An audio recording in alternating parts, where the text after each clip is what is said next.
Debout Congolais, unis par le sort, unis dans l'effort.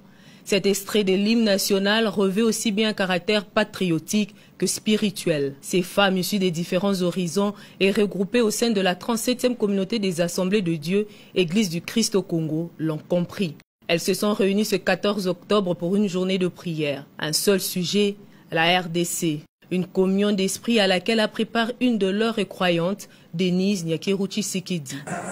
Jusqu'à ce que le salut de la RDC paraisse. C'est une fois à toute épreuve dont seule la femme porteuse de vie en détient le secret.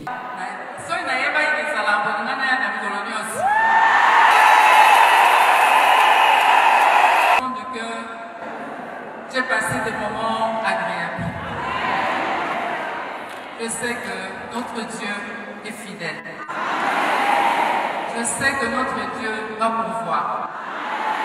Et il pourvoit déjà. Parce que les signes sont là.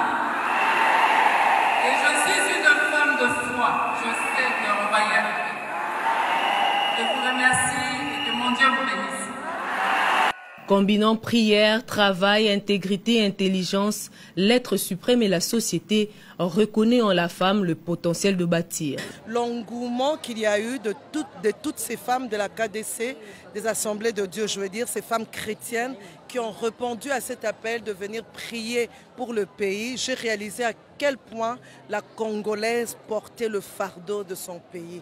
Et je dirais vraiment que c'est une réussite et je donne toute la gloire à Dieu. Et je crois qu'il y aura un avant et un après ce moment. En tant que première dame dans ce pays, elle a aussi besoin de Dieu pour accomplir la mission pour laquelle Dieu l'a envoyée aux côtés de son mari. Elle aurait pu s'attarder sur sa fatigue parce qu'elle vient de faire une tournée au Congo central.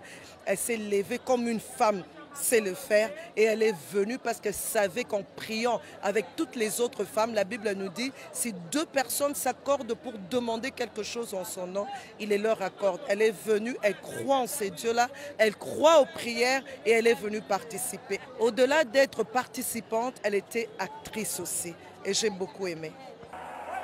Fléchir les genoux, implorer la faveur divine pour le pays et ses dirigeants vient en soutien au travail qui conditionne la réussite et le développement d'un pays. Aux femmes de bien jouer leur rôle de porteuses du savoir et du bien-être.